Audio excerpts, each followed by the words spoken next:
Welcome back, ladies and gents. It's like slack as are us up in here, huh? You guys be sitting around all day doing nothing. I'm kidding. I don't know what you're doing, but I hope you're being safe and being well and taking care of yourselves and your loved ones. And hopefully being nice and kind to everybody in your house that you probably want to kill by now. But anyway, would you guys believe that today's Monday, actually, here at the Sakara house, right now? It is, well, technically it's midnight, so it's now Tuesday. But on Monday, March 23rd, the first state to close for the remainder of the year was Virginia. Can you guys believe that? No school in the state of Virginia for the rest of the year because of the coronavirus. I can't even believe this is happening in this world today. But anyway, I am keeping my fingers and toes and everything crossed for you guys, especially since you're my seniors. I'm hoping for the best here, because I know even more important than prom and graduation is seeing Sakaro once again. No, I'm kidding. But let's all be hopeful. Let's be hopeful that everybody here on Long Island is going to do the right thing, practice quote unquote social distancing, and even though we really know it's quarantining, and the number of cases start to plateau a little bit here so we can get back to school. But anyway, in the meantime, you're stuck with my video lessons. Yay! Aw, you guys miss me, don't you? That's sad, by the way. Get some friends. Okay, so back to related rates. Yes! I could hear so many of you right now being like, tell us a story, Sakaro, come on. All right, so anyway, we'll get to that. But let's try and do some related rates because we've lost so much time so far this year. But that's okay. Hopefully you guys are working on your assignments. I want to thank you all for signing up for Remind and watching the videos and texting me work and everything else. You're making my day. It's making everything a little less painless here, making me feel a little more normal again, like I'm actually teaching and not just teaching first grade sight words. Oh, all right. But anyway, so I appreciate it. You had 2 videos you had to watch. I gave you 1 example on each. And then I asked you to finish the first worksheet I uploaded on related rates. Okay. So I just put up another worksheet, related rates worksheet number 2. And this is video lesson 3 that's going to help you with it. Okay. So we're going to look at example 1. You ready? Rock and roll. A 13-foot ladder is leaning against a house when its base starts to slide away. I hope you're not on the ladder, because if you're on the ladder and it's sliding away, that means you're falling off the ladder, ladies and gentlemen. Okay, but anyway, by the time the base is 12 foot from the house, the base is moving at a rate of 5 feet per second. How fast is the top of the ladder sliding down the wall at that moment? Okay, step 1. Draw a picture, right?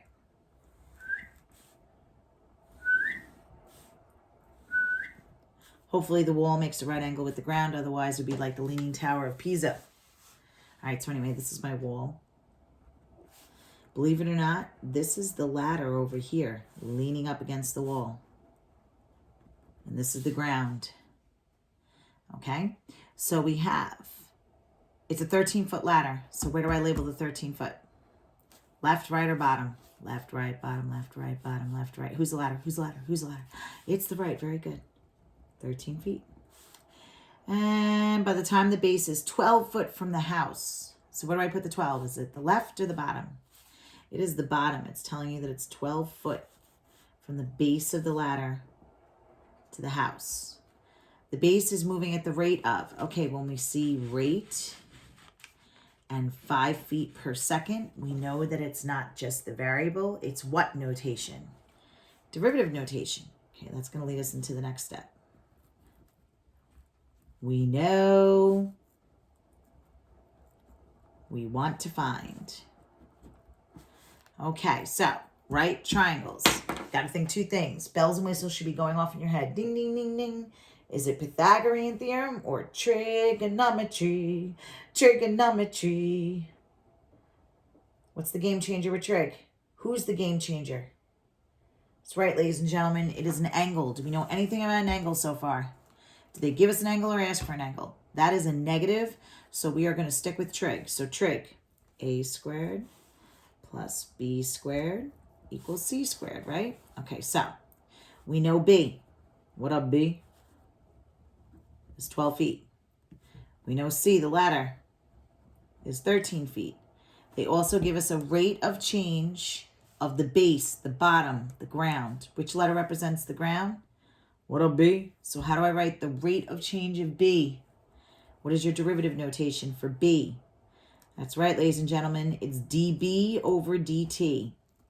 And it's moving at a rate of 5 feet per second. The question of the day is, would that be a positive 5 or a negative 5? As the ladder slides away, is it going faster as it slides down the wall or going slower? Is this space between the bottom ladder and the wall going to be increasing faster or slower? That's right, it's going to be increasing, so it'll be a positive 5.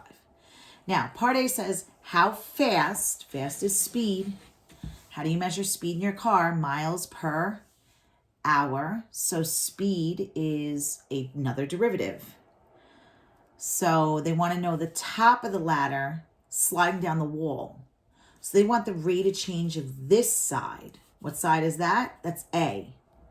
So if it's a rate of change, it's dA over dt.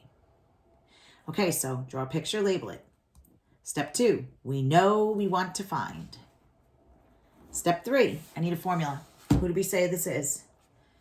A squared plus B squared equals C squared. Okay, step 4.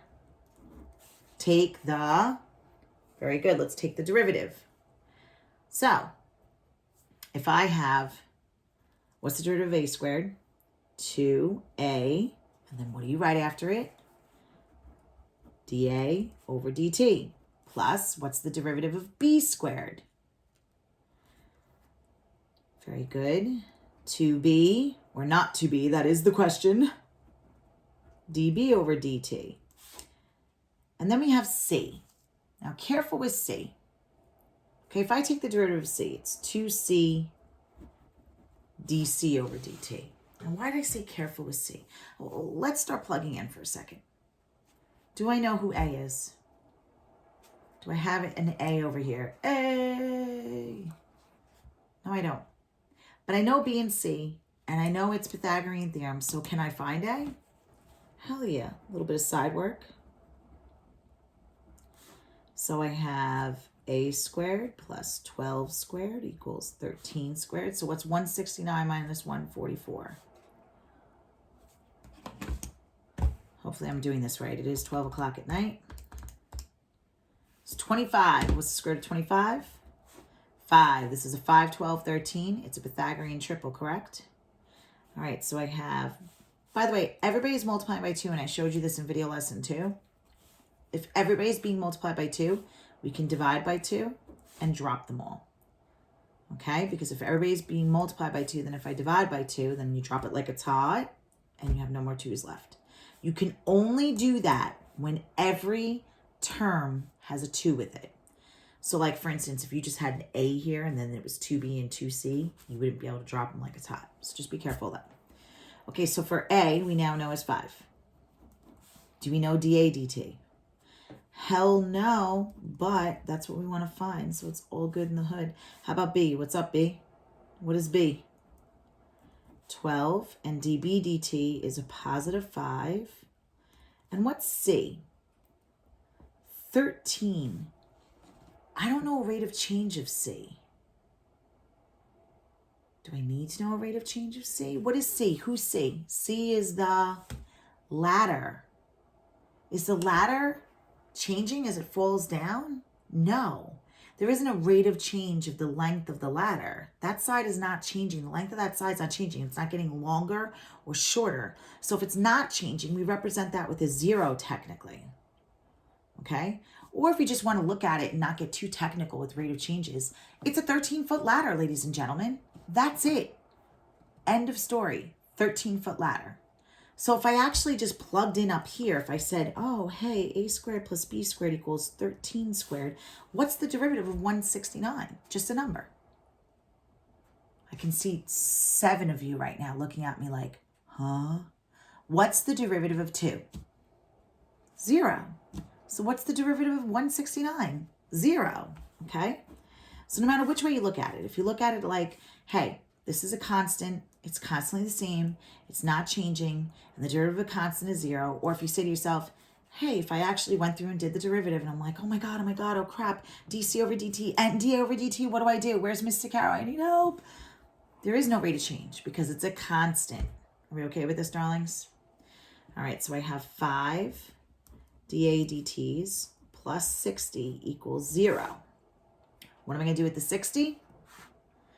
That's right. I'm going to subtract 60 on both sides. So I have 5 dA dt's equals negative 60. And how do I rip the 5 apart from the dA dt? Divide by 5. So negative 60 divided by 5 is negative 12. And we label that as feet per second. So we're actually going to say that the top of the ladder is sliding down the wall at a decreasing rate of 12 feet per second. Okay, you could say at a rate of negative 12 feet per second, but you want to say it's, decreasing. Why? Because it's getting smaller. Are we okay with part A? Okay, this is part A. All right, let's take a look at part B. At what rate is the area of the triangle? Okay, form of the ladder, wall, and ground changing at that moment. So now there's a new, this was the want to find for part A. Now they want to find the rate of change of the area of a triangle. So basically from here on it changes. Okay, so for part B, they want a new step 3. What's the area of a triangle? That's right, ladies and gents, 1/2 base times height. Let's try and stick with the letters we used in our picture. Who's the base here? Oh, yay, it is B. Yay. But who's the height? That's letter A in this problem. You guys okay with what I just did there? Because I want to keep it the same so that we knows can be plugged in right. So the area of a triangle is 1/2 base times height. What is the base in our picture? It is B. What up, B? What is the height? It's A. Okay, so now, what do they want to find? They want the rate of change of the area. So how do I write that? That's D capital A over dt. Remember, rate of change is always derivative notation. All right, so let's do it. Step 4. Take the mother flipping derivative. What's the derivative of A? 1 D capital A over dt. Oh boy, we have a B times an A. What rule is that in derivative land? If you're multiplying two things and you want to take the derivative, it is the what rule? Multiplying. What rule? The product rule. So it's the first times the derivative of the second. What's the derivative of 1A? dA dt. Plus the second times what's the derivative of 1/2 B? 1/2. And what do you write after it? dB dt. Let's clean this up a little bit because it's looking a little ew. 1/2 B dA dt plus 1/2 A dB dt. Okay, ladies and gentlemen, step 5. Plug it in. What do we know? We want to find dA dt. We know it's 1/2. What's B? B is still 12. dA dt we found in part A. Right? Wasn't this dA dt? Negative 12. Plus 1/2. What's A? A is 5. And dB dt is 5. So now I'm just going to throw that all together. And what is that going to give me? Let's see.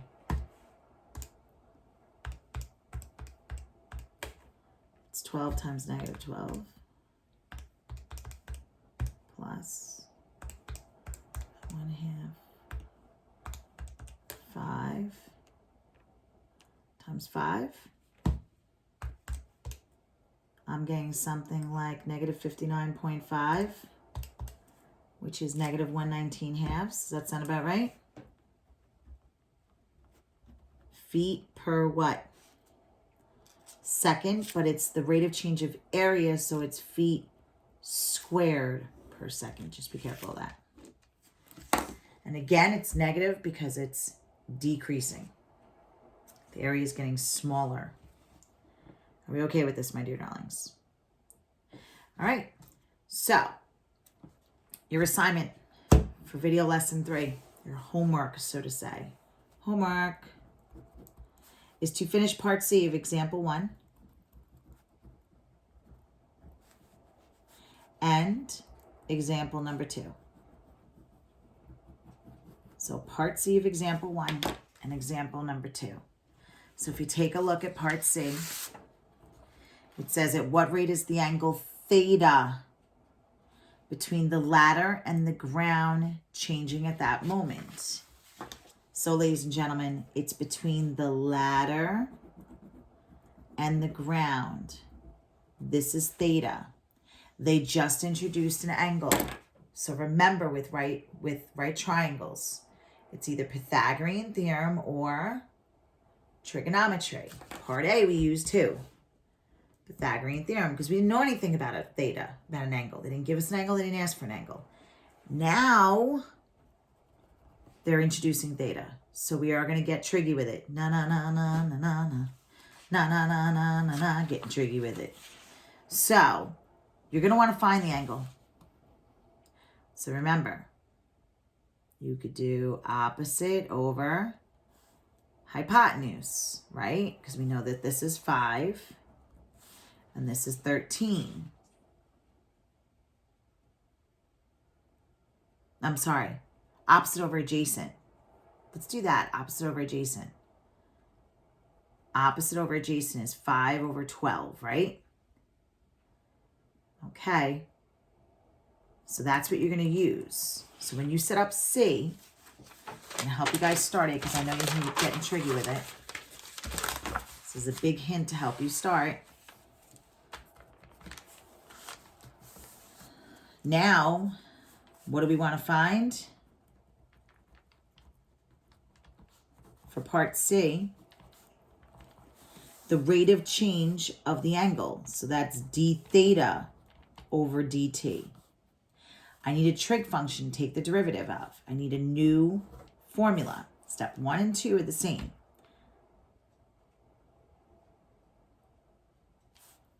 Sorry. Step 1 and 2 are the same. That's step 2.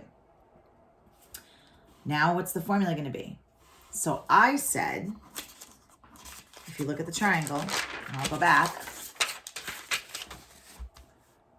opposite over adjacent. So you guys remember, I started doing this the week before school started to close, or school closed, I should say. And I said some old hippie caught another hippie tripping on acid, but I reminded you crack is whack and say no to drugs. So if you do opposite over adjacent, which trig function is that? That's tangent. Opposite is the 5 over the adjacent is 12. How are we doing so far, darlings? So now I have a formula. So let's take the derivative, step 4. What's the derivative of tangent? Yes, I can hear all of you going, By the way, I've completely lost it. I'm having conversations with myself at this point at 12 o'clock at night. Okay, let's review for a second. Derivative of sine, cosine, derivative of cosine, negative sine, derivative of tangent, secant squared, derivative of secant, secant tan. Okay, so what's the derivative of tan? Secant squared theta. What do you write after it? D theta over dt. Okay.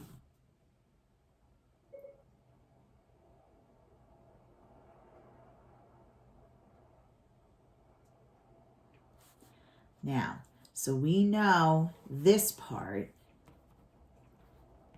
but let's give ourselves some letters here. Tan theta is opposite.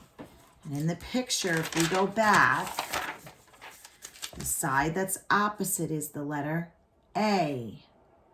The side that's adjacent is the letter B. So if I just keep it basic with A's and B's so they can do derivatives and rate of change and all that,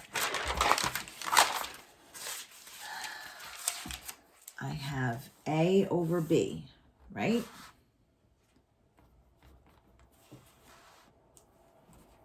All right. What rule is this when you're dividing? That's the quotient rule, guys. The bottom times the derivative of the top plus the top times the derivative of the bottom all over your mom squared. All right, so I did enough of this and it was homework. So if you hung in this long, all you gotta do is plug in step 5 and solve for d theta over dt. And this is the tricky part because secant squared, secant is the what?